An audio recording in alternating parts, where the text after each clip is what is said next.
Voces del Sur. Psicología y comunidad.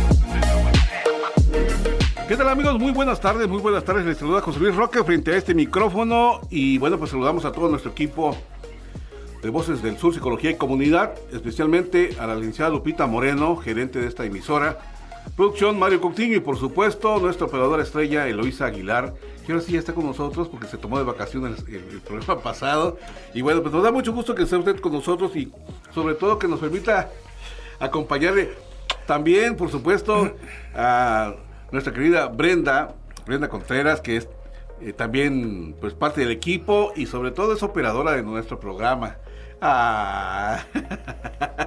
Bueno, los teléfonos en cabina, le recuerdo a usted, si me permite, 961-61-818-72, 961-125-66-58 y WhatsApp para mensajes de texto o vía voz, 961-284-1398. Hoy tenemos un programa que definitivamente estoy seguro que va a ser de su interés también, porque vamos a platicar sobre reflexiones de la teoría y la técnica en la intervención tanatológica, pero ahora vamos a enfocarlo desde diferentes perspectivas.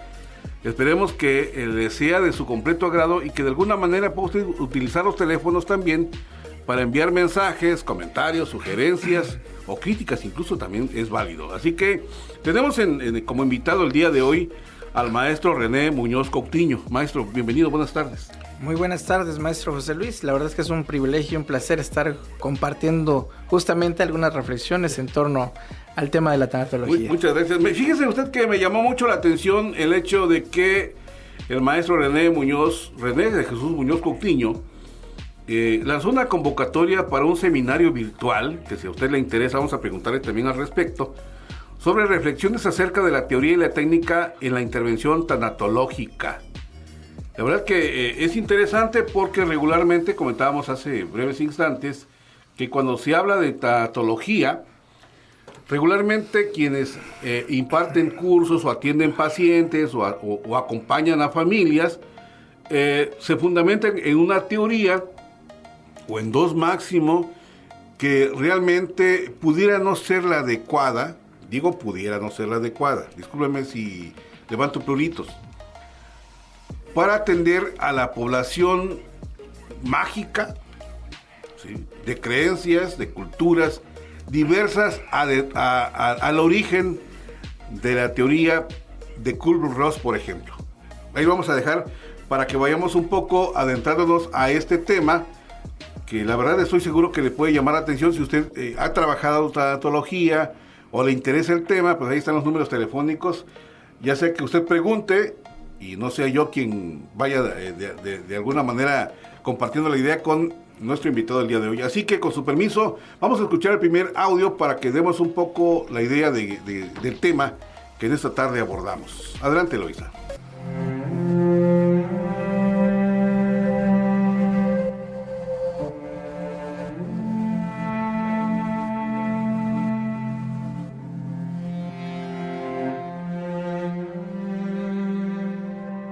Bienvenidas y bienvenidos a Voces del Sur, Psicología y Comunidad, el espacio donde exploramos temas que nos conectan con nuestra esencia humana, nuestras emociones y las herramientas que nos ayudan a transitar los momentos más desafiantes de la vida. Hoy tenemos un tema profundamente humano y necesario: reflexiones acerca de la teoría y la técnica en la intervención tanatológica.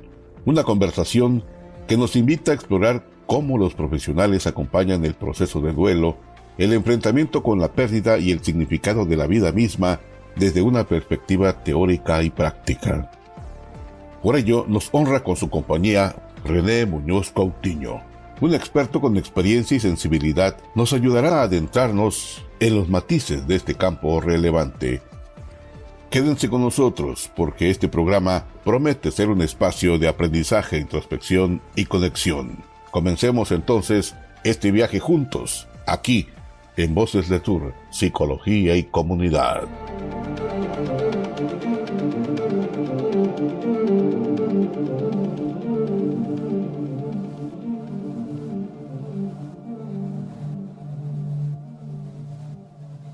Voces del Sur.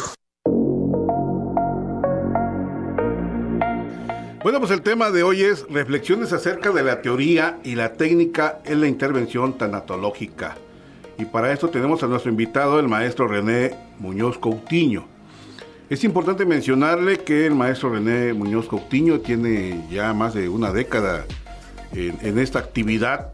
Es docente universitario, es investigador también, por supuesto, y trabaja estas partes porque de alguna manera le lleva a la reflexión y tratar de explicarse, que quiero pensar que al igual que muchos de nosotros, a la sazón de qué es la muerte y cómo podemos ir superando el paciente terminal por un lado y las familias que se quedan dolidas por la ausencia, que se quedan con ese vacío por la persona, por a quien amamos y que de alguna manera parte de este mundo, digámoslo así, hacia otras entidades, hacia otras esferas, hacia otros mundos, hacia otros cielos, dijeran algunas personas.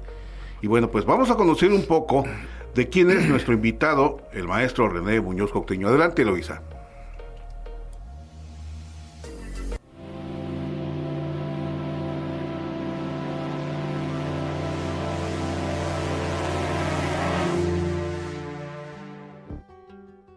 El invitado de hoy, maestro René de Jesús Muñoz Coutinho, docente de la Facultad de Ciencias Sociales y Humanas de la UNICACH. Así también fungió como coordinador del Diplomado en Acompañamiento e Intervención en Tanatología en la UNICACH y del diplomado denominado Entre Avatares de la Tanatología y la Investigación en la Salud, en la UNACH. Maestro en Psicología Clínica por la Universidad de Ciencias y Artes de Chiapas. Ha cursado el diplomado en tanatología, diplomado en consejería y acompañamiento tanatológico en el Instituto Mexicano de Tanatología Asociación Civil.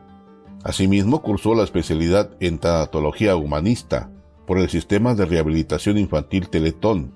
Cuenta con el diplomado en administración de hospitales. Ha sido revisor y sinodal de diversos trabajos en investigación. Ha implementado diversos proyectos de incidencia social. Asimismo, se ha encargado del diseño y ejecución y sistematización de los mismos, trabajando directamente con las siguientes poblaciones: personas que viven con VIH-Sida, migrantes, personas con discapacidad, personas mediatizadas por diagnósticos terminales. Muñoz Coutinho ha elaborado en centros de integración juvenil, ha sido coordinador del área de atención a grupos vulnerables de CIFAM, Asociación Civil. Fungió como psicólogo de atención familiar y psicólogo clínico del Centro de Rehabilitación Infantil Teletón y fue coordinador del área de acompañamiento humanista y tanatología del CRIT Chiapas. Actualmente se desempeña como docente en universidades públicas y privadas en el ámbito de licenciatura y maestría. Funge como supervisor de casos clínicos en la clínica de la Facultad de Ciencias Humanas y Sociales, además de servirle a la Secretaría de Salud apuntalando proyectos relacionados con el VIH-Sida. Así también, funge como director de los servicios especializados en psicología y tanatología. Finalmente, se dedica a la práctica clínica, psicológica y tanatológica privada desde hace 20 años. Bienvenido a Voces del Sur, Psicología y Comunidad. Maestro René de Jesús Muñoz Coutinho.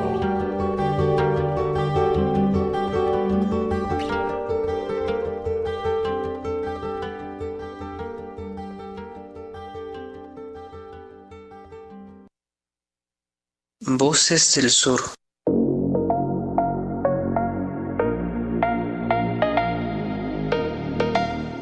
Cuatro de la tarde con 10 minutos. Quiero hacer un espacio, abrir un paréntesis con el permiso suyo. Quiero dedicarle estas palabras a nuestra amiga Lupita Moreno, que de verdad quiero agradecerle el espacio que nos brinda la oportunidad de abrir la puerta aquí en la radio para presentarles este proyecto que usted escucha y Voces del Sur, Psicología y Comunidad, y que nos permite de alguna manera pues llegar a ustedes a través de esta importante emisora de Radio Unicach, y sobre todo abordar temas que son de interés principalmente en el área de investigación, y son temas que regularmente no son muy abordados porque son más aspectos culturales o comerciales. Sin embargo, a Lupita Moreno le digo que tu voz tejió senderos de radio y magia. Guiando historias con luz y pasión, fuiste el faro de la brújula sabia, el alma vibrante de cada emisión. El día de hoy cierras un ciclo más. Dejas estela, dejas legados, siembras y honor. La radio aún lleva tu esencia eterna, susurra tu nombre en cada rincón, en cada canción y en cada uno de nosotros. Gracias, Lupita, por ser nuestra amiga y nuestra inspiración. De verdad te envío un fuerte abrazo y gracias por todo 2 años prácticamente que estamos acá con ustedes. Más de 108 programas dirigidos por ella, guiados por ella, y nos da mucho gusto de verdad que hayamos conocido a Lupita Moreno, nuestra gerente, que pues cierra su ciclo, al igual que el sol llega al ocaso y nace la luna, digámoslo así poéticamente. Bueno, pues también Lupita Moreno cierra su ciclo en la radio, en esta nueva administración de la rectoría, que justamente la semana pasada hablábamos de que hay nueva rectora, y por supuesto al haber gente nueva, cambios estructurales, cambios de personal, y bueno, gracias de veras Lupita Moreno. Y volviendo al tema, ya cierro este paréntesis, gracias por la oportunidad. Vamos a hablar con respecto a reflexiones acerca de la teoría y la técnica en la intervención tanatológica con el maestro René Muñoz Coutinho. Bienvenido, ahora sí. Muchas gracias maestro. Teníamos que empezar necesariamente con la pregunta del formulismo. ¿Qué se entiende por intervención tanatológica desde su punto de vista? Sí, hablar de intervención implica que siempre esté conjugada la teoría y la técnica, ¿no? Desafortunadamente en estos tiempos se ha reproducido al por mayor el discurso tanatológico al grado de minimizar o reducir lo que implican los procesos de acompañamiento, y entonces pareciera que nos hemos quedado en un contexto muy tecnocrático que implica justamente la reproducción al por mayor de la técnica. Entonces hablar de intervención desde mi óptica se relaciona directamente con la posibilidad de organizar la teoría de manera favorable, de tal manera que pueda traducirse en el acto terapéutico, en el acto tanatológico en este caso. Entonces, creo que la eticidad es un tema esencial respecto a lo que implica los procesos de acompañamiento tanatológico, porque evidentemente estamos trabajando con seres humanos que están en una condición sufriente, que están frente a una condición de dolor, y sí he cuestionado en gran medida ciertos posicionamientos actuales en donde pareciera que cualquier persona puede llevar a cabo una intervención tanatológica. Entonces, el doctor Reyes Subiría, que fue el pionero de la tanatología en México, justamente en 1988, se lanza, digamos, el primer diplomado en tanatología por la Asociación Mexicana de Tanatología, y él puntualizaba que resulta imprescindible que para poder llevar a cabo una intervención tanatológica es como crucial tener una base psicológica, es decir, de alguna manera estar formado en el ámbito de la psicología para que a posteriori poder realizar como una especie de especialización y de esa manera poder concretar la intervención como tal. Algunos autores manejan, por ejemplo, que la tanatología es la técnica para el bien morir. ¿Cómo pudiéramos explicar esto, maestro? Sí. En verdad, se trata más bien de reconocer que la tanatología no trabaja con la abstracción de la muerte, sino más bien con esa muerte, con los efectos de la muerte. Es decir, cuando alguien es diagnosticado de manera terminal, evidentemente ya empieza como a relacionarse con la finitud. Y eso implica reconocerse como en un proceso muriente, próximo a morir. Y entonces, en ese sentido, se trata más bien de dignificar los procesos de acompañamiento. Porque esto del bien morir, pues también es una ilusión que de alguna manera las lógicas occidentalizadas se han encargado como de difundir. Y lo que sí tengo que testimoniar es que frente al hecho de trabajar con niños que presentan diagnósticos terminales, en cuanto a todo lo que implica su proceso hasta la fase agónica, definitivamente hay miedos, hay angustias, hay frustraciones, hay impotencia, enojos, culpas, etcétera, ¿no? Un sinfín de emociones, de sentimientos, de conductas. Y en ese sentido, más bien recuperaría el concepto de dignificar el proceso de acompañamiento. ¿Qué implica eso? Acompañar humanamente a estas personas que están sentenciadas por un diagnóstico.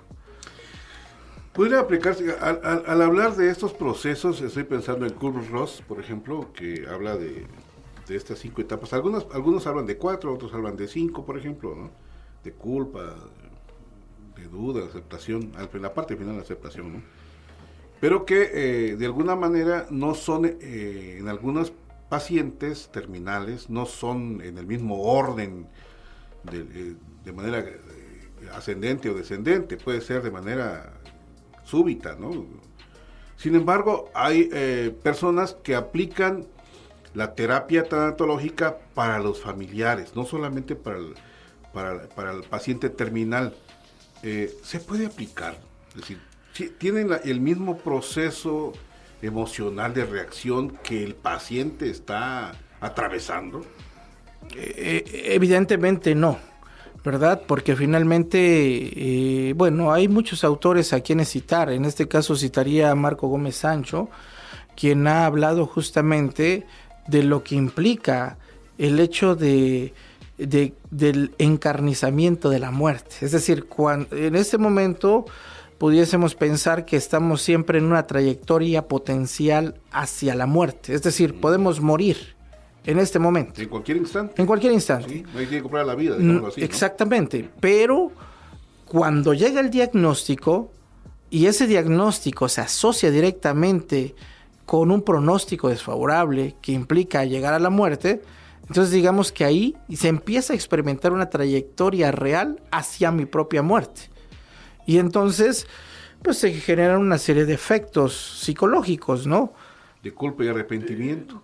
Diría un sinfín de emociones y sentimientos.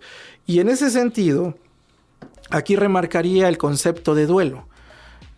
A propósito de recuperar el planteamiento de Kübler-Ross, cuando hablamos de el proceso de duelo, a mí me gusta citar a otro gran tanatólogo, que es José Luis Hernández García, el presidente de la Asociación Española de Tanatología, quien refiere que el duelo se tendría que concebir como un proceso subjetivo, complejo y multidimensional. Si se da cuenta, en este momento no estoy ni agregando tareas, ni etapas, ni fases. Simplemente estoy cediéndole lugar al hecho de que nos topemos con un sujeto parlante en donde tengamos a bien legitimar la palabra de quien se está muriendo. Y en ese sentido, pues está la familia ahí en juego, ¿no? Y entonces la familia empieza a experimentar una serie de procesos interesantísimos en donde, pues finalmente, la labor tanatológica tendría que ser como muy puntual porque recordemos que la familia está conformada por varios miembros, pero eso mismo conlleva que se genere una complejidad en cuanto al afrontamiento del duelo, en cuanto al afrontamiento de la inminente pérdida de su ser querido. ¿Por qué? Porque entonces implica un entrecruce de subjetividades. El niño chiquito va a preguntar qué está pasando con el hermano, por ejemplo, que se está muriendo, ¿no? O tal vez ni se dé cuenta, ¿no? O tal vez ni se dé cuenta en apariencia, ¿no? O que el valor no sea el mismo que le da a los adultos. Es correcto, por la concepción de muerte que poseen, ¿no? O sea, en el caso del niño hay como cierta concepción de reversibilidad en cuanto a la vida y la muerte, ¿no? O sea, es decir, puede revivir, puede que me abandone, pero retorna. Entonces, en el caso, digamos, ya de un adulto, pues ya sabemos que no hay retorno. Entonces, hay una diversidad Sí, por supuesto. Me lleva a pensar que hay niños, por ejemplo, que piensan, ¿por qué se fue? ¿Por qué me abandona? Y no alcanzan a superarlo en corto tiempo. Así es. Y algo que quisiera nuevamente recuperar a propósito de la pregunta en cuanto a Kübler-Ross es que desafortunadamente se ha venerado y vanagloriado el planteamiento de Kübler-Ross, cuando en verdad hay otros autores como William Ward, Neymeyer, inclusive el mismo, se me fue el nombre en este momento. No, José Luis Hernández, el español, ¿no? Uh-huh. En donde no se trata de hablar de una temporalidad, porque el duelo se tendría que concebir como sin principio ni fin definido. Desafortunadamente, en los tiempos modernos se ha patologizado el duelo y de inmediato se designa que el paciente que está en esa condición tiene una depresión, cuando en realidad ni siquiera cumple con los criterios diagnósticos que están enmarcados en un manual diagnóstico de trastornos mentales. Pero lo que sí tengo que puntualizar es que ha interpelado tanto el planteamiento de Kübler-Ross, del autor Kübler-Ross, que obviamente no subestimo su planteamiento, por supuesto que tiene una razón de ser, pero recordemos que Kübler-Ross pues tiene sus obras por ahí, La Rueda de la Vida, Sobre la muerte y los moribundos, etcétera. Uh-huh. Habla de un proceso agónico, de lo que ocurre en el proceso de morir.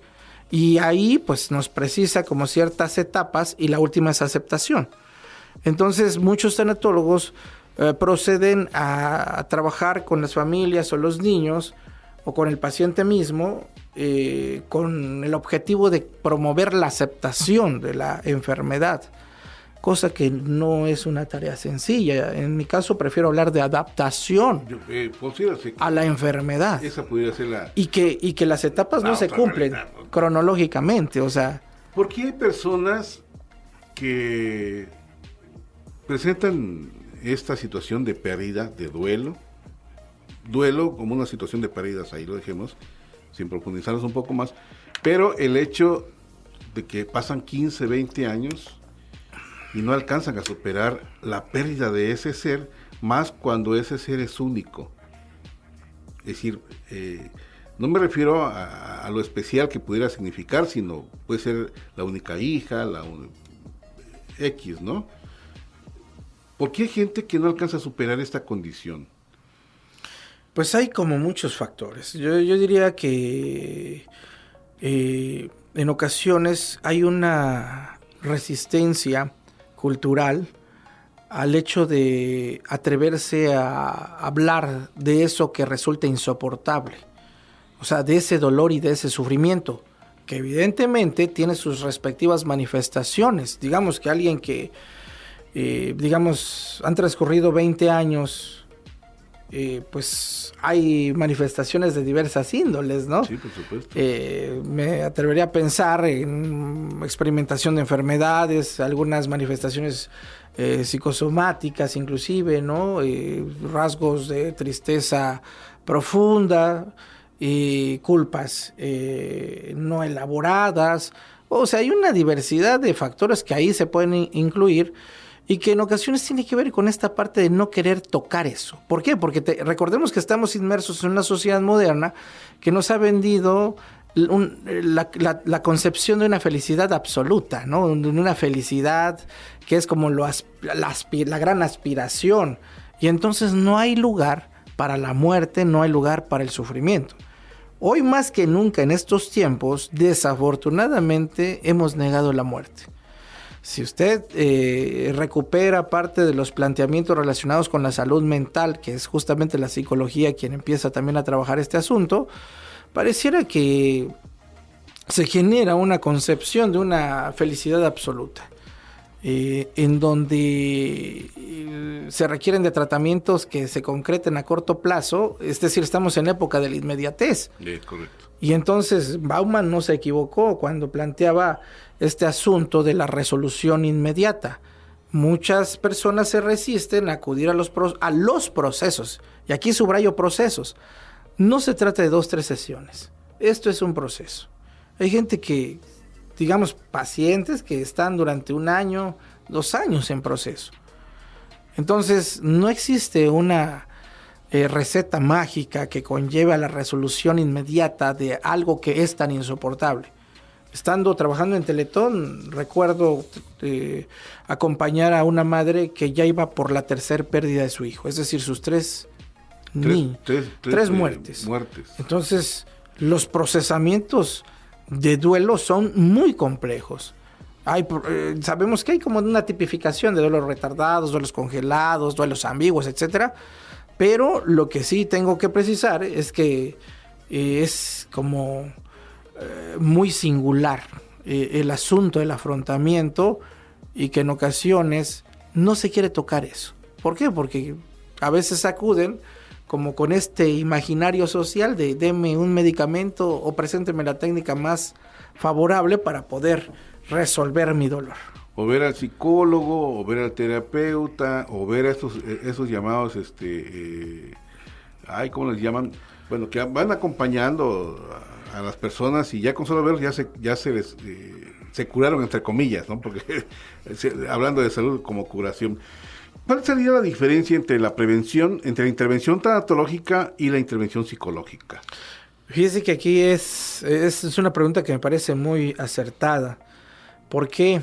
Porque hay una confusión en cuanto a lo que estamos concibiendo como pérdida en el ámbito de la tanatología. El doctor Zubería fue muy puntual y decía, se trata de trabajar con los efectos de la pérdida por muerte real. Es decir, por homicidio, por suicidio, por enfermedad. O sea, la muerte nos llega de diversas maneras. En ocasiones de forma accidental, etcétera, ¿no? Entonces, aquí hay una pérdida real. Algo que ya no va a retornar. Algo con lo que ya no voy a poder continuar vinculándome físicamente, presencialmente. En el caso de la psicología, atiende también pérdidas, indiscutiblemente, pero son pérdidas simbólicas. O sea, a veces nos buscan como para referir que hay conflictos matrimoniales. Ahí hay una pérdida de la estabilidad en cuanto a esa relación de pareja. A lo mejor el niño está presentando ciertas conductas, hay una pérdida, ¿no? Como tal, pero son de índole más simbólicas, a diferencia de lo que implica el acompañamiento tanatológico. Desafortunadamente, en los tiempos modernos, pareciera que hablar de pérdidas en el campo de la tanatología implica hablar de todo tipo de pérdidas. Entonces, aquí puntualmente nos estamos refiriendo a la muerte, ¿no? Por lo menos eso es lo que nosotros sostenemos, y pues tenemos como ciertos respaldos bibliográficos en cuanto a lo que implica esta parte, ¿no? De atender esos efectos de la muerte real.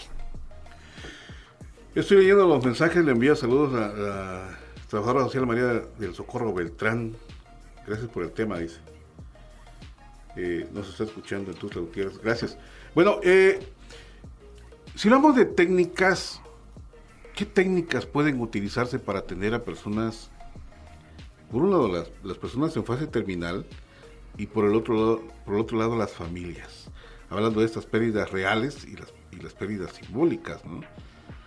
Porque son pérdidas reales que como dicen por allí, no hay límite de tiempo, ¿no? O sin límite de tiempo. Puede ser a corto, mediano, largo plazo el que logre superarse esta situación del dolor. en dónde se pueden aplicar técnicas, porque no es una receta de cocina. Así es. Un ejemplo de técnicas, por ejemplo, para esta señora que perdió 3 seres queridos de manera continua, ¿no? Nosotros hablamos de lo que implica la reelaboración o la resignificación de la pérdida o la reconstrucción del significado. Y en ese sentido, pudiéramos citar a Niemeyer en cuanto a lo que implica la terapia narrativa.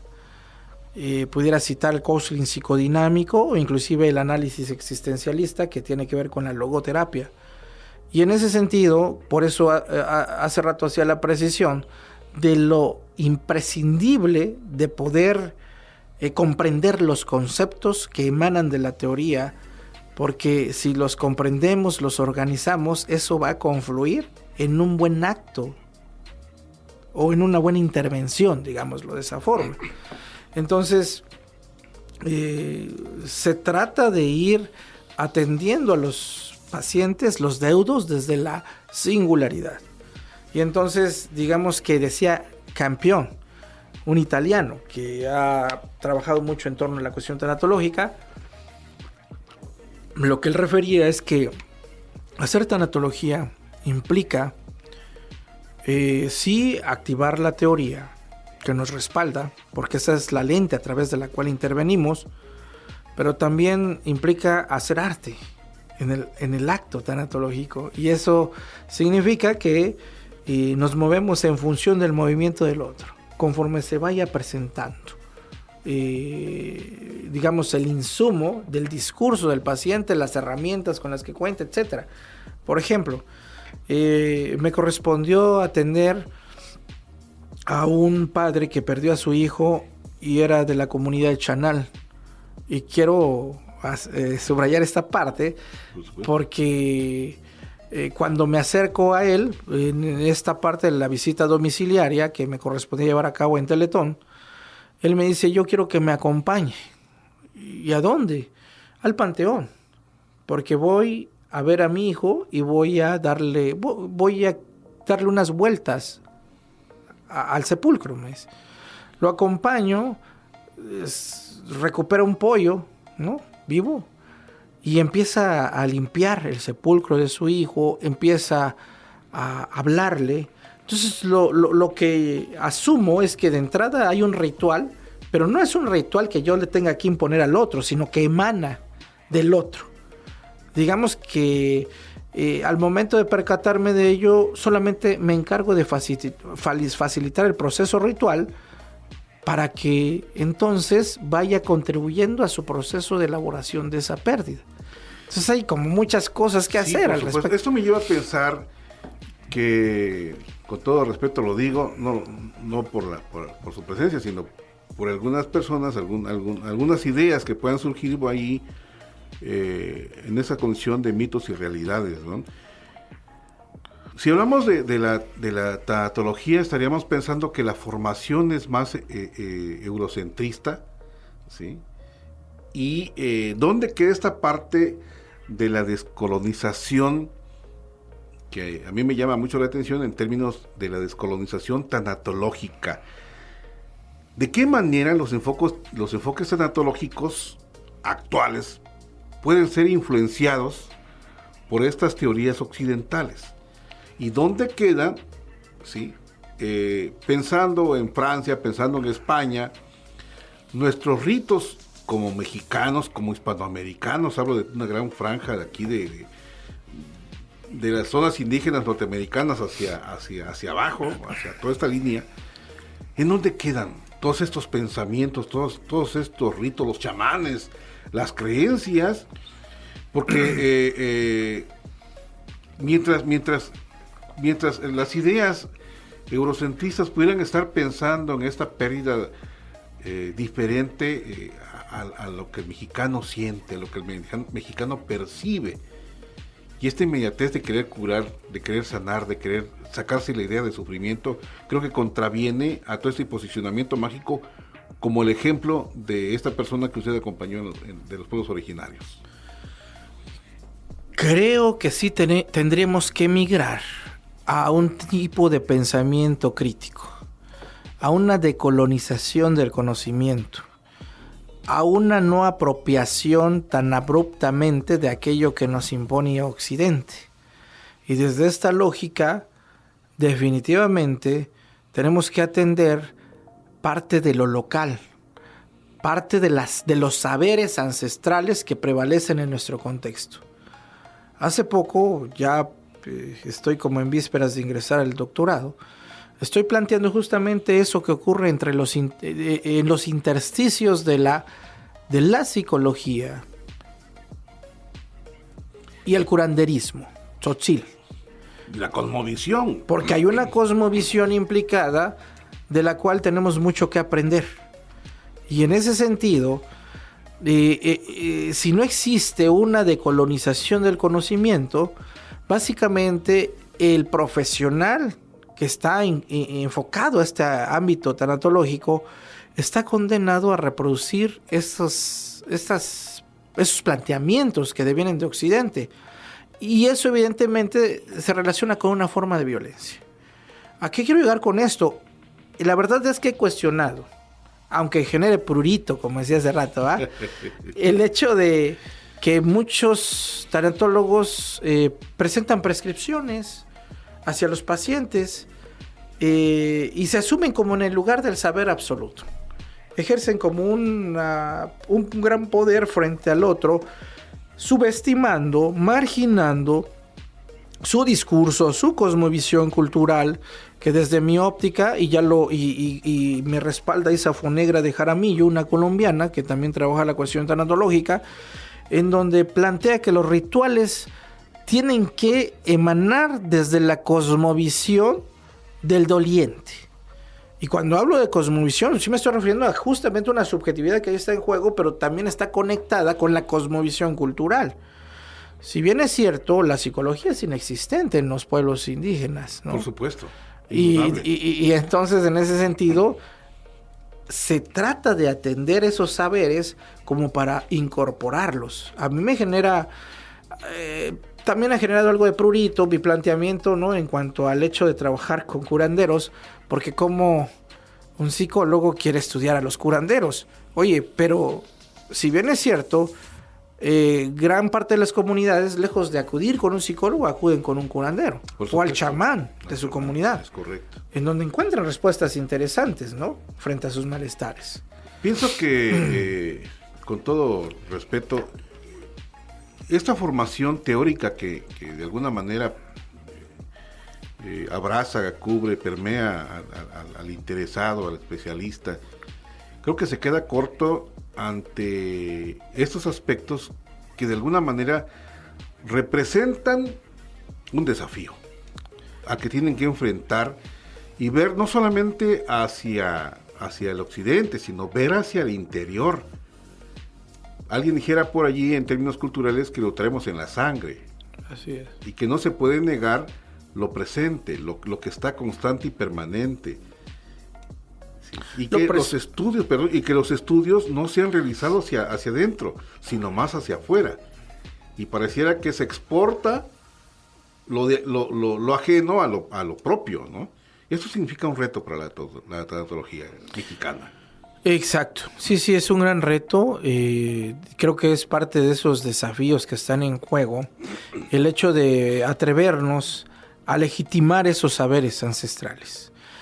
La misma experiencia nos va convocando en muchos sentidos. Recuerdo una paciente que me decía, es que si pudiera quitar un mes del año, quitaría el mes de agosto. ¿Por qué? Porque casualmente todos mis hijos se han muerto en ese mes. Entonces eso a mí me conlleva a pensar, y aquí cito a mi maestra Beatriz Pelcastre de la Universidad Iberoamericana, en donde nos hablaba de la teoría transpersonal, otra teoría que también da cuenta de las implicaciones del proceso de morir.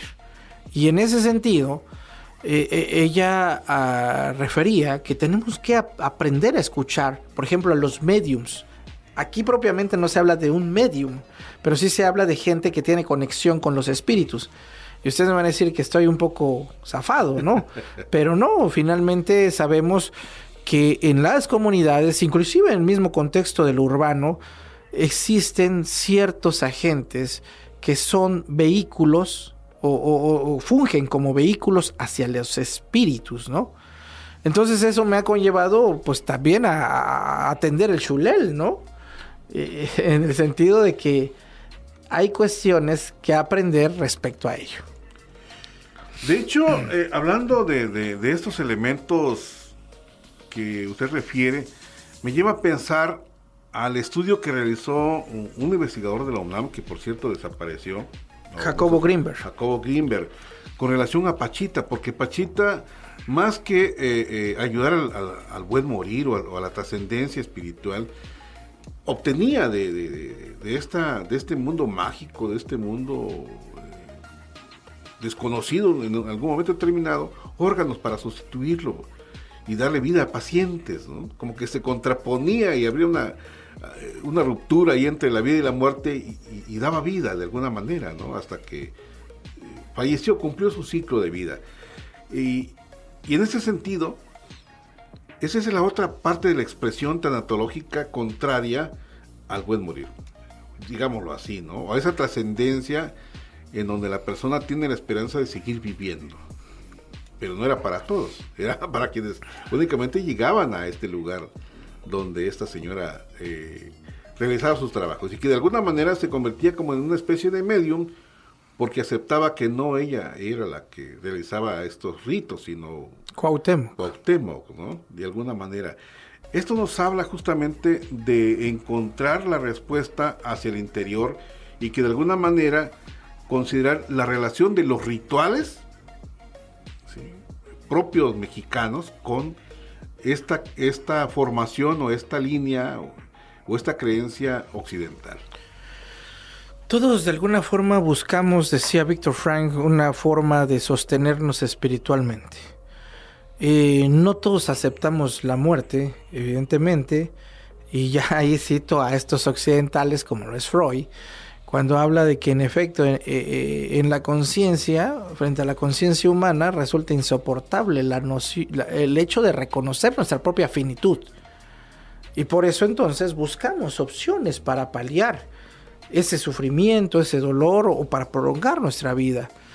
Entonces aquí pues llegamos a la conclusión, decía Joseph Gebhardt, que no hay un hecho, la muerte no es tan natural como creemos. No es un hecho biológico, es un hecho social también, es un hecho religioso, es un hecho filosófico, y podemos incluir muchas cuestiones, muchos discursos en torno a la muerte, pero creo que sí tenemos que atender. Digamos que tendría que ser un compromiso ético, tendría que estar en juego una obligación ética. El hecho de leer a Grinberg, por ejemplo, que es un psicofisiólogo mexicano que de alguna manera empieza a acceder a dar cuenta de ese dinamismo que se generaba en torno a Pachita, y luego presenta varios tomos sobre chamanismo, ¿no? En donde algo tienen que insinuarnos y algo tenemos que aprender de ello como para reconocer y validar esa teoría sintérgica que él mismo planteaba. Sí, correcto. Entonces, esto implica una expansión de la conciencia, decía Grinberg. Y en ese sentido, hablar de la expansión de la conciencia, pues implica que en esa expansión quepan estos discursos. Porque si bien es cierto, los pueblos latinoamericanos se han resistido a los influjos de una psicología moderna. Porque recordemos que la psicología es importada de Occidente, al igual que la tanatología. Sí, por supuesto. ¿No? Esto implica que cómo la tanatología puede respetar y trabajar con esas creencias religiosas o espirituales en distintas culturas, principalmente latinoamericanas. Sí. Las religiones también las estudiamos, no para convertirnos en teólogos, sino más bien como para reconocer que en cada religión, pues de alguna manera hay una deidad, y que en cada religión pues existen una serie de objetos sagrados con los cuales se vincula la gente, ¿no? Entonces, en ese sentido, cuando acompañamos a alguien en un proceso tanatológico, pues nos hemos percatado que estos objetos religiosos, conllevan a la mitigación del sufrimiento. Pueden fungir como ese soroescuintle, ¿no?, que acompañaba en el proceso de muerte. Es decir, se mitigan ansiedades, se mitigan angustias, puede generarse cierto grado de seguridad. Decía un niño de 10 años, yo quiero morir con mi mamá Lupita, hablando desde la religión católica, ¿no? Mi mamá Lupita hablaba de su virgen y la abrazaba y era su objeto transaccional, le llamamos nosotros. Por supuesto. A través del cual se sujetaba el niño y de alguna forma eso conllevaba a que se mitigara también la experiencia de dolor.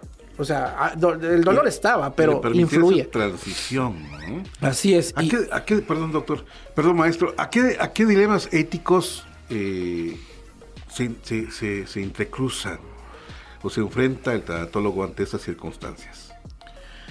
Creo que hablar de los dilemas éticos implica reconocer que ya hay un conflicto en el tanatólogo, ¿no?, en cuanto a aquello con lo que está trabajando.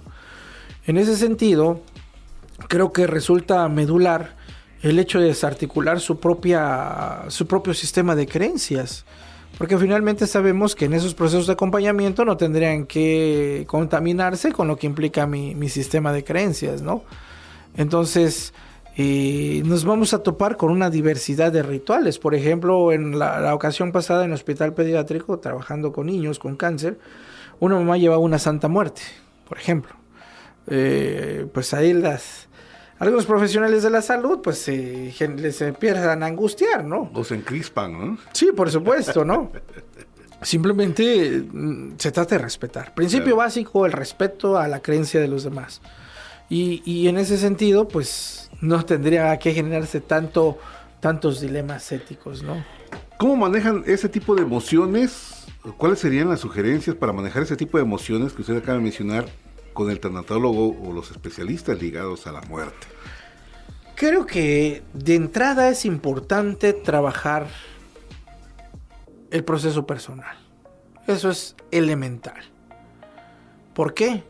Porque sabemos que si no se trabaja esa forma de cómo me relaciono con mi religión, con mis creencias, de cómo me relaciono con los niños, porque a lo mejor, decía una enfermera, cuando me topo con un niño como que me recuerda aquel hijo perdido, ¿no? A ver, si eso ya está influyendo en esa relación, entonces ya no hay una objetividad en juego. Claro. Aquí se trata de dimensionar cómo me estoy relacionando de igual manera con la muerte, mi propia muerte, por supuesto, ¿no? Y entonces eso es crucial justamente para poder para prevenir la contaminación de lo que va a implicar esa relación con el otro.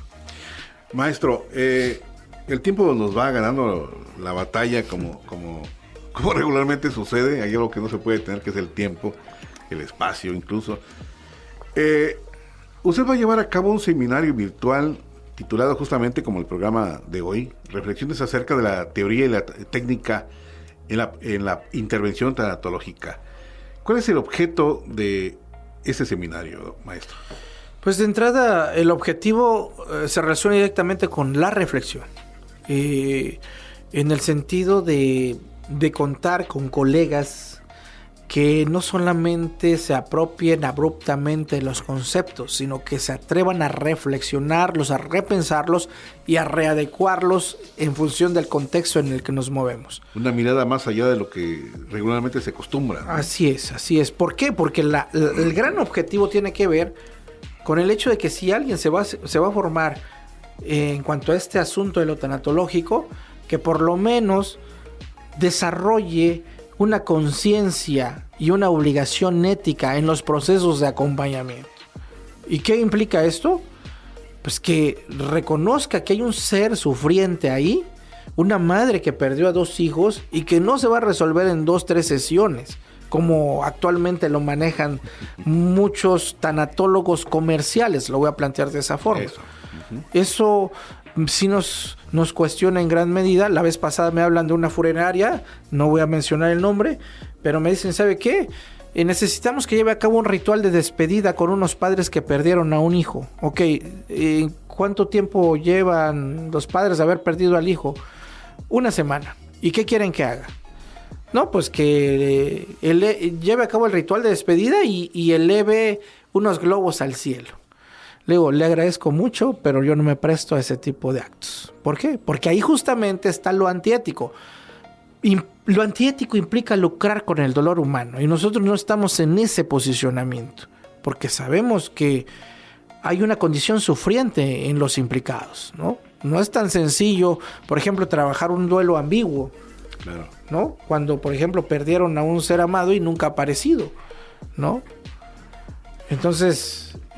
¿A quién va dirigido ese seminario? específicamente a psicólogos. Psicólogos, estudiantes de psicología. Personas que se han dedicado a cursos de tanatología, esos no entran. Podrían entrar. Pueden ¿no? caber, por supuesto. Por ejemplo, pudiéramos incorporar a médicos, a trabajadores sociales, a profesionales de la salud, por lo menos para sensibilizarlos en cuanto a lo que implica este tipo de trabajos, ¿no? Entonces, creo que puede tener su efecto, sobre todo cuando estamos en esa disposición de trabajar éticamente frente a las personas. ¿Cuándo inicia este seminario y de qué manera se va a impartir, maestro? Sí, iniciamos el 5 de marzo y vamos a estar trabajando de manera virtual de 9 a 10 y media de la noche. ¿Dónde pueden inscribirse? ¿A qué números telefónicos? ¿A qué página pueden ingresar los interesados? Ok, pueden ingresar a la página de CIEP, Servicios Integrales Especializados en Psicología y Tanatología, o bien al número 961-225-7289, pueden contactarnos y pues ya para ofrecerles como una información más amplia acerca de los pormenores del seminario. ¿Pudiera repetir la página y el número telefónico, por favor? Sí, como no, Servicios Integrales Especializados en Psicología y Tanatología, SC, y el número telefónico 961-225-7289. Perfecto, ahí está el número telefónico y la página para si a usted le interesa conocer un poco más y participar de este seminario. Esta es una probadita de lo que pues se va a ver y se va a escuchar y se va a comentar en este seminario. Le invito a escuchar el siguiente audio, maestro, y a usted también, auditorio, para que continuemos con el programa. Descolonizando el contexto.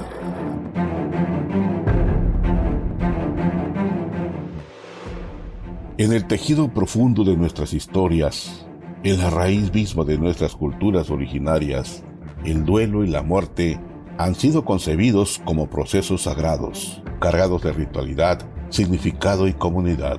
Sin embargo, en un mundo profundamente influenciado por perspectivas occidentales, las prácticas tanatológicas, es decir, aquellas que acompañan a las personas en los procesos de pérdida, han quedado atrapadas en teorías y técnicas que muchas veces desatienden las raíces culturales de quienes viven estos procesos.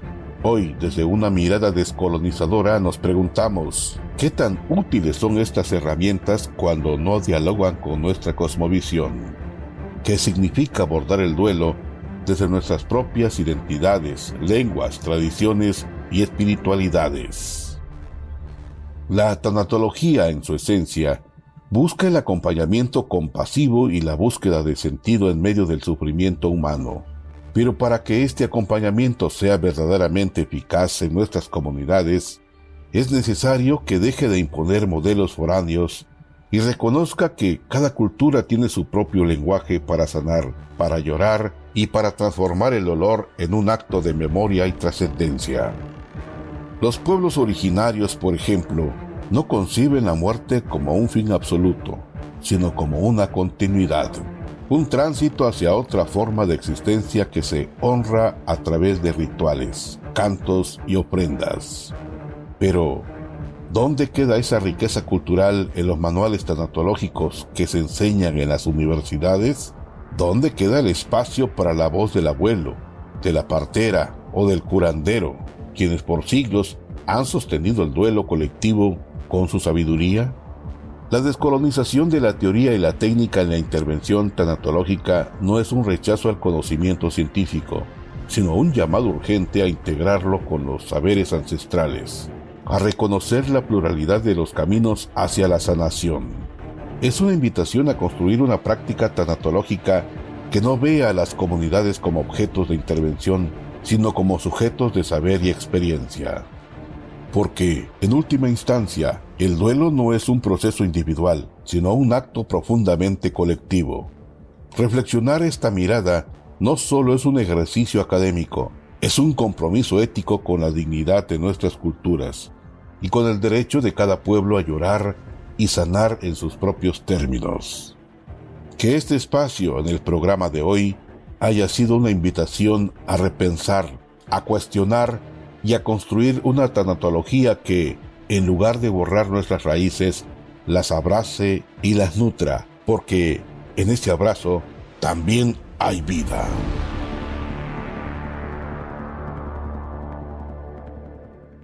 Voces del Sur.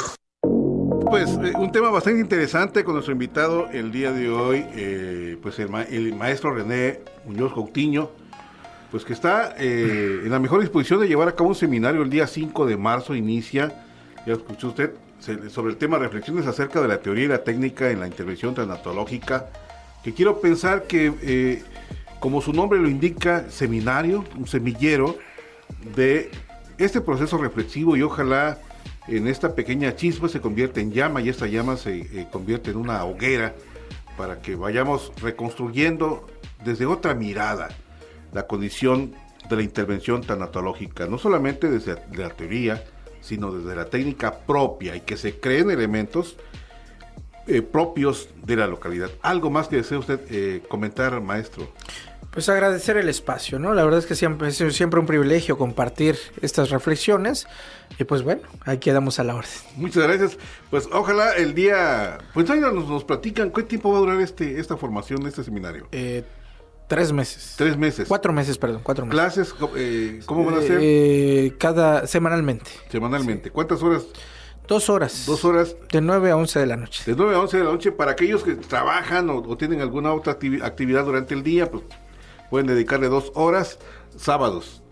Los días miércoles. Los días miércoles de 9 a 11 de la noche. Ahí está la invitación formal. Los teléfonos, nuevamente, por favor, maestro. 961-225-7289. Perfecto. Las primeras 10 personas que se comuniquen con el maestro, voy a tomarme la abusivez. Adelante. De que les haga un descuento, creo que va a ser simbólico el costo, ¿verdad?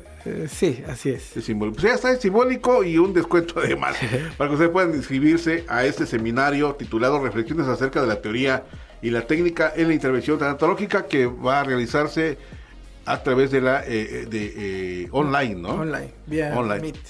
Vía Meet por internet. Así que pues este programa llega a diversas partes de Chiapas, del país, incluso en el ámbito internacional, para que haya más participación y pues la controversia sea más rica, más enriquecedora. Pues agradecemos infinitamente su amabilidad a usted que nos permitió acompañarle en esa tarde. Gracias a Lupita Moreno, gracias a Mario Coutinho y por supuesto a Eloísa Aguilar en controles técnicos. Gracias a usted que nos permite acompañarle cada jueves a partir de las 4 de la tarde. Sigan en programación de Radio Unicach. José Luis Roca le desea que tenga usted una tarde llena de muchos éxitos y que, bueno, nos escuchamos el próximo jueves en punto de las 4. Muchas gracias. Hasta la próxima.